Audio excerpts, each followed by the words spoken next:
What's up everyone, it's Joe Biesmeyer with Bounce House 101 and today we're talking Bounce House extension cords. We use a 12 gauge 3-prong heavy duty outdoor extension cord. Usually the extension cords are between 16 gauge and 10 gauge. 16 would be the smallest and 10 would be the largest. 10 to 12 gauge is considered heavy duty, which is sufficient for bounce houses. The 3-prong is referring to 3 wires. This would be 1 hot, 1 neutral, and 1 ground.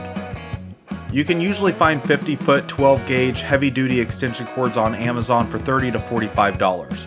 100-foot extension cords would likely run $65 to $100. We only purchase 50-foot extension cords. Sometimes 2 50-foot extension cords cost less to purchase than a single 100-foot extension cord. We do advertise that bounce houses need to be within 100 feet of an electrical outlet. We'll use 2 50-foot extension cords max. We never set up a bounce house if it requires more than 2 50-foot extension cords.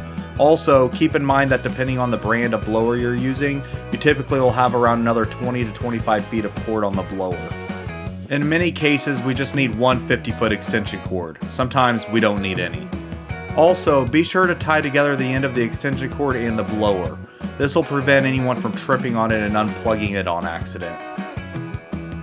Be sure to check the cord that's on the blower. Your extension cord that you're using should be equal to or thicker than the cord that's on the blower that you're plugging into.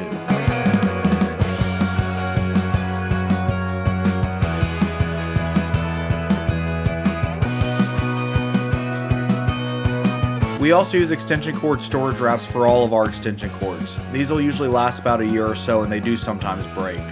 You can purchase a 3-pack of these for around $10 at Lowe's or Home Depot. We just use 1 50-foot extension cord per storage wrap. For the cost, we find these work great and get the job done.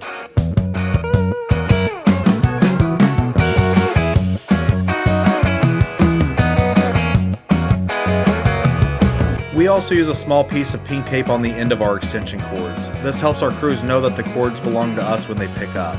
This is especially important when we have different crews setting up and picking up bounce houses. Just be sure not to use tape to cover up any damage on the cord. If there is any damage to the extension cord, just toss it and purchase a new extension cord. Please be sure to like and subscribe. Also check out bouncehouse101.com for additional resources. I can't wait to hear from you.